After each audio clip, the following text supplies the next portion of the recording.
It's time to sit back, relax, and listen to Conversations with Joan. Conversations with Joan will inspire, motivate, and empower you. Live your best life now.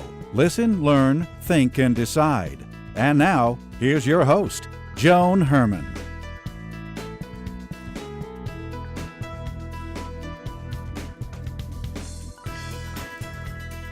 Welcome to Change Your Attitude, Change Your Life's Conversations with Joan. I'm Joan Herman. Thanks for tuning in. Conversations with Joan focuses on topics that are important to your life, from health and wellness to professional development to personal well-being. Changemakers join me to share their insights, tips, and strategies so you can thrive and live your best life now. Thank you for taking time for yourself, and thank you for letting us be a part of your life. Now, let's start talking. After being diagnosed with two deadly and unrelated forms of cancer, each time with a dire prognosis, today's guest, Sean Swarner, astounded the medical community when he survived both diseases. Sean not only survived, he went on to accomplish feats that the majority of the world's population can only dream about achieving. With one lung and the spirit of a warrior, Sean has redefined what is possible. He is the first cancer survivor to stand on top of Mount Everest. But that isn't where the story ends. From there, he stood atop the highest point on all 7 continents, skied to the North and South Poles, and completed the Hawaii Ironman. Sean continues to defy the odds and test his own personal endurance. He offers hope to cancer patients worldwide through his nonprofit organization CancerClimber. He's a motivational speaker and author of the book Keep Climbing. Sean has been featured in the documentary True North. Welcome, Sean. Thanks for joining us. My pleasure. That was a great introduction. Thank you so much. Well, it's a great introduction because that's your life, and I'm so happy that you're coming back on the show. You were on, I think it was about 5 or 6 years ago when I first heard of your story, and it's such an amazing story. So for those who may not be familiar with you, your story, and your work, tell us about what happened to you when you were age 13. Oh, sure. That's back in 1988. So if anybody's good at math, they can figure out how old I am. Back in 1988, I was, just living a regular, normal Midwestern teenage life. My backyard was either a cornfield or a bean field, depending on the season, and it was great. I was just on the cusp of my life, I suppose, and a knee injury in basketball eventually ended up changing my life forever. And as a 13-year-old in the 8th grade, the doctors diagnosed me with advanced stage 4 Hodgkin's lymphoma. And at the time, they told my parents, hey, your firstborn son only has 3 months to live. Were you experiencing any other symptoms at that time? And I ask that because I have a brother who passed away at age 14 in 1961 from acute lymphoblastic leukemia, and he passed away from diagnosis to death was 10 days. And before that, there really wasn't anything that my parents or anyone had picked up on. So in your life, what were you feeling before that knee injury? Honestly, just like your brother, and I'm sorry to hear that. It sounds very similar. I had no swelling of the lymph nodes. I had no night sweats, nothing, absolutely nothing. But it's weird because that knee injury ended up making every other joint in my body go so haywire, my entire body, pretty much every joint in my body swelled up. And obviously my parents knew something was wrong. They took me to the hospital, and the local doctor and the hospital system in Willard, Ohio, tried treating me for pneumonia. And obviously I'm not going to get any better if I'm fighting cancer and sucking on a nebulizer. Right. So they took me to Columbus, Ohio, where the hospital system was much bigger and they had proper tools to diagnose what I had. So, after a number of CAT scans, bone marrow tests, I can't tell you how many vials of blood were taken from me. I lost count of the little purple tubes that they took. That's when they did diagnose me. But no, I never had any symptoms whatsoever. And what was your treatment like? That time around, so the first cancer, it was strictly chemotherapy for roughly a year. I also had, I was on prednisone, and they gave me an anti-nausal medicine called Compazine that actually I had an allergic muscular reaction, and my eyeballs rolled back in my head. I couldn't control it, and I would hallucinate. I would go blind. It was absolutely awful. The doctors did not expect you to live past a few months, and you're going through this torturous treatment. How did you emerge from that initial diagnosis? I think looking at it, if you look back at your life, if anybody looks back at their lives, there are certain turning points And I believe one of my turning points was when I was in the shower, and it was a couple treatments in, and I would be washing my hair, and every time I brought my hands down, they were covered in hair. So I was losing my hair all at once. And I collapsed to the floor, and the water was hitting my scalp and not my hair anymore. So it was a completely unusual feeling. And I started crying. And I was just overtaken with these emotions because I knew I was losing my hair. And I started thinking about what my friends were doing that morning. And they were probably worried about being popular. They were worried about wearing the coolest clothes, the nicest shoes, whatever it might be. And I was literally worried about my life. So at 13, I developed a completely different perspective on my life and on life in general. And I think at that moment, I was faced with two choices. I could either give up and die or fight for my life. And I think I tried to see things a little bit differently. I was almost forced to, because if I didn't, then I probably wouldn't be here talking to you right now. I'd be dead. Did anybody ever tell you that you were terminal? Did anyone ever say that you were going to die or supposed to die? No one told me that directly. They told my parents what the prognosis was, but they never told me. In fact, my step-grandmother passed away from lung cancer 3 months before I was diagnosed. So my parents didn't want me to associate cancer with death. So they just told me that I was sick and that I had Hodgkin's lymphoma. They didn't tell me, hey, you have cancer, because they didn't want me to associate that negative stigma with it. But a lot's changed since then. And back then I was, like I said, 13. I was nosy, just like any teenager is. I went down to the library and I investigated, did a little research and found what Hodgkin's lymphoma was. And that's how I found out that I actually had cancer. Second time around was different because I went through the first one. I didn't want to go through it again. Do you think, because I'm such a firm believer in the power of our thoughts, do you think not attaching death to your illness had anything to do with you surviving? I'm right there with you, and I think that I'm a huge believer in the mind-body connection. And while I was on the shower floor, my hair coming out all at once, like I said, crying my eyeballs out, pulling chunks of hair out of the drain so the water could go down, I also focused on something a little bit differently. And like I said earlier, my perspective changed. And at that moment, I wasn't focused on not dying. I was focused on living. Mm-hmm. So it's the same idea, but a completely different way of looking at it. And the best way to describe it is if you're walking down the street and you're telling yourself not to do something, which is focusing on the negative. Like, don't trip, don't trip, don't trip. Well, you're going to end up tripping and falling on your face. But if you turn it around from a positive perspective and you tell yourself, stand tall, walk strong. Same concept, different perspective, but you're not focusing on the negative, you're focusing on the positive. So going back to your question, I wasn't focused on not dying, I was focused on living. So Sean, you went through that diagnosis and that treatment, and you emerged from it, and everyone believed that you were healed. What happened a few years later? Oh, life was awesome until I was going in for a regular checkup a couple years later, and in one day they found a tumor on an X-ray by my right lung. They did a needle biopsy. They took out a lymph node. They put in a Hickman catheter. They cracked open my ribs, took out the tumor, put in a drainage tube, and started chemotherapy in less than 1 day. And I was diagnosed with a type of cancer that affects 3 out of 1 million people with a prognosis of 6%.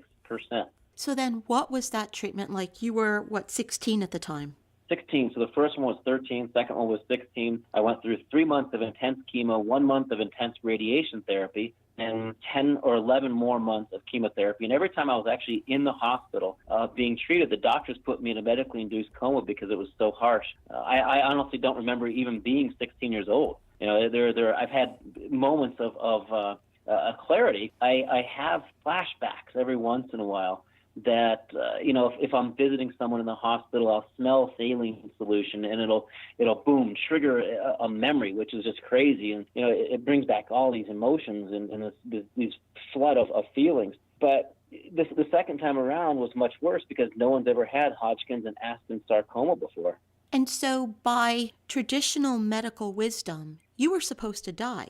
They gave me 14 days. Okay, so you went through that horrific treatment, and once again, by the grace of God, you survived. So as time went on, you decide that you want to climb Mount Everest, and you have 1 lung. So where did that idea come from? And what did people say to you when you actually said that out loud? Probably what most people are thinking when they're hearing you say that right now. what's wrong with this kid? Yeah, but you know what, Sean? Put the cancer in the one lung aside, and I'm still saying it. Exactly. So I remember when I actually left, Dad looked at me and he hugged me and he literally said, "We didn't get you through 2 cancers to go kill yourself on a hunk of rock and ice." So most people didn't exactly think it was a stellar idea. And believe it or not, within the climbing world and the medical community, a lot of people thought it was physiologically impossible to climb to basically the altitude where jumbo jets level off and fly, with one lung. They just didn't think it was physiologically possible for the human body to handle that. It essentially goes back to the thought that if you think it's possible or not, you're absolutely right. Did you have any climbing experience, or were you just an average person who said, I'm going to start mountain climbing and I'm going to climb Mount Everest? So the idea came to me when I was studying for my master's and my doctorate in psychology. I was going to be a psychologist for cancer patients, thought I had a lot to offer, but I wasn't ready yet. Emotionally, I didn't heal myself.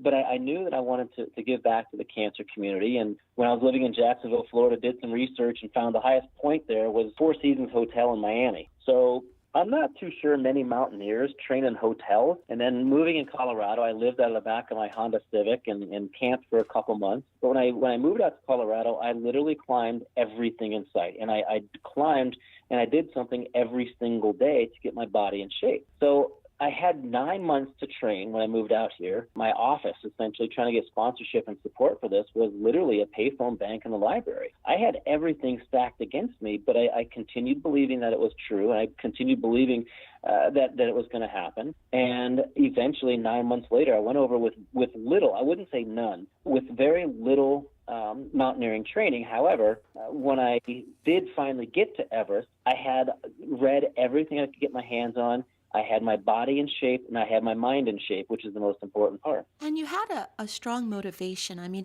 I would imagine, I remember when my son was 12, he was playing third base in baseball and he took a ball directly to the mouth and he knocked out teeth. And then I remember when he came back to the sport, he wanted to be a pitcher. And I said, my gosh, I'm thinking go in the outfield, like get away from the ball. And he's saying, I've been through this horrible experience. I've been through the worst. What else can happen? And I guess when you go through something like you did and you survive that, you almost get this fearless type of attitude, not reckless, but fearless. As long as you do your part, there's really nothing to be afraid of. I mean, did that come into play for you? I think it definitely did. I had been through the worst in my life.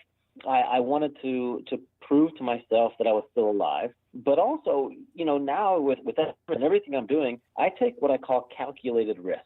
Right. I take a group up Kilimanjaro every year as a fundraiser for the CancerClimber Association. And I've been up there. This will be my 16th time on the mountain. And I take calculated risks, so I know what the ramifications of my actions are, and I know that I'm putting myself in danger sometimes, but I'm not going to push myself to limits because just like my dad said, a hunk of rock and ice is never worth a life. So if something happens, I'm always going to retreat.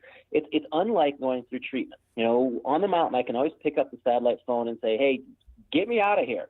There's bad weather coming. I sprained my ankle, whatever. But when I was going through the treatment, and everybody who's going through treatment, they don't have that lifeline of saying, hey, I'm just not feeling it today. I'm going to come back next year and attempt it again. They don't have that option. Originally, your driving force was to offer hope to people that were battling cancer, to show them that anything is possible. And you accomplished that by climbing Mount Everest. So why then did you feel or have the desire to go on and do the remaining summits and then to ski the North and South Poles? That's a question I think a lot of people are asking over and over again, including my parents still. I think it goes back to when I was younger, my parents instilled an attitude in me that really resonates with me still. And they always told me when I was swimming, I believe it or not, I still have records from 1987, 1988 that'll probably, hopefully, never be broken in swimming. It was amazing at that time. And one thing they instilled in me that I took from that is that I never had to be the best. I just had to be my best. Stop comparing yourself to others. Compare yourself to yourself and where you were yesterday. Do a little bit better today than you did yesterday. And I think by doing that and thinking about it that way and looking at life that way and trying to improve myself a little bit more each day, I think I improved myself, and I wanted to go and climb these other mountains to just slowly push myself a little bit more, a little bit more, a little bit more. And I also wanted to take a flag that had names of people touched by cancer to the top of each continent. It started with Mount Everest, where I had a flag that had hundreds of names on it to the top of the world. And then I went and did the same thing on the highest point on every continent, the South Pole. And then at the North Pole, I took a flag that had thousands and thousands of names of people touched by cancer, because everything I'm doing, like I said before, I'm pushing my body physically and mentally, but people who are fighting for their lives, they can't throw in the cash and the chips and say, hey, I'll come back at another time. Right. That's where my inspiration comes from. And I really think that if they're pushing through what they're going through, I can push myself and put up with 80 below temperatures. We're talking about cancer patients or people that are going through, really extreme challenges in their life, but your messaging relates to anyone, no matter what you're going through in life. And even if it isn't a horrible challenge, it's a great philosophy that we should incorporate into our daily life. Oh, totally. And one thing that people don't really understand is human beings are a representation of repetition. So if you think about it, when a mother or a mom, I do the same thing, I call them moms, some people call them mothers. When a mom wakes up in the morning, she has a routine that she does.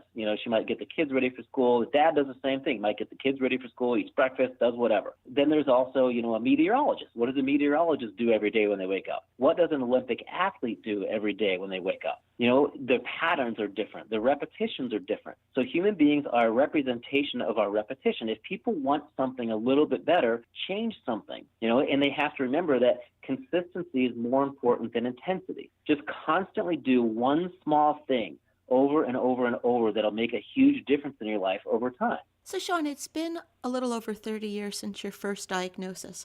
How is your health now, and have you had any scares since that time? I have not really had any scares yet. Knock on wood. I hope you heard that.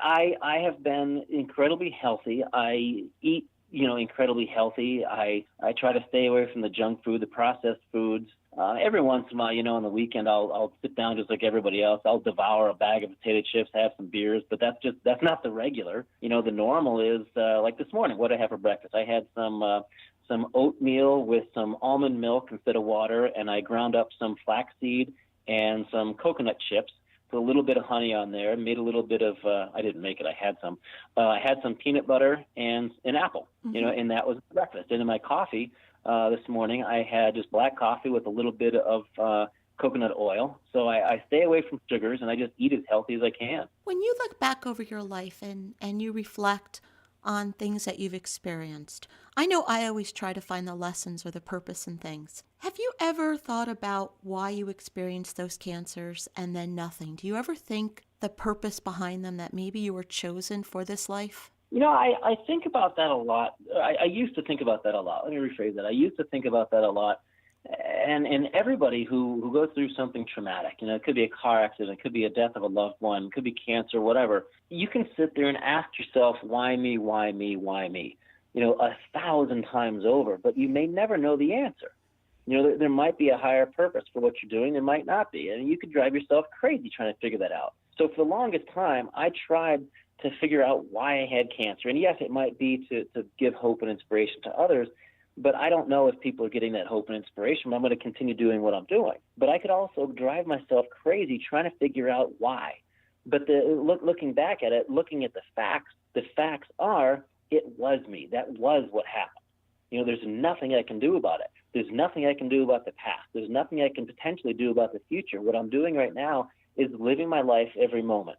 And I wake up every morning, I tell myself, no matter what happens today, today's the best day ever. So you're doing important work today for cancer survivors through your Step Up program. Can you tell us about that program and what are your goals? You can go to thenext7days.com with the number 7, thenext7days.com, and you can look at a mild version of a program where I'm trying to help people understand the conscious decisions they make based on their core value system can help direct their lives. I'm sure as you've gone through life, as I'm sure as I've gone through my life, and everybody's gone through lives, you get to a point where you're like, something feels a little bit off. There's a little friction there between what I'm doing and how I feel. And that's because people slowly stop making conscious decisions. And what happens is you get further and further away from your core value system. And if you can start looking at that, you can look at what values you have, and you can slowly bring yourself back to that relationship of yourself and a relationship to your core values. And if you figure out what motivates you, that internal dialogue, and listening to that, you can intrinsically motivate yourself forever. And that's what this is about. It's about helping cancer survivors step up into their new normal based on their core value system and their conscious decisions on what they want. And so once again, that website is thenext7days.com. And also, if our listeners would like to get more information about Shawn and his work, you can visit ShawnSwarner.com. Shawn, in our final moments, if you could sum up your messaging, what would the takeaway be? What would you like to leave our listeners with? That's a great question. I think there are a bunch of different takeaways people could walk home with. And I think it's just stop being more concerned about what others think of you than what you think of yourself. It boggles my mind that there are so many people who are more concerned about what other people think of them than what they think of themselves. Stop being anybody but you and push yourself a little bit more each day and step up into your new normal. And do that through tapping into your core value system. Shawn, thank you so much for joining us. As I said, I'm so happy that you came back on the show. You also had some happy news, right? Something exciting happened to you recently. What was that? I'm assuming I finally got married. Yeah, that's great. Congratulations from all of us. And, the way you've lived your life, it's such a beautiful example of the strength of the human spirit. And you teach us that there are no excuses. And if we want something, we can work hard, do our part, and it is absolutely achievable. And you show us that. So thank you for being here, and thank you for inspiring us. Very grateful for your time. Thank you. This is Conversations with Joan. Stay with us. We'll be right back.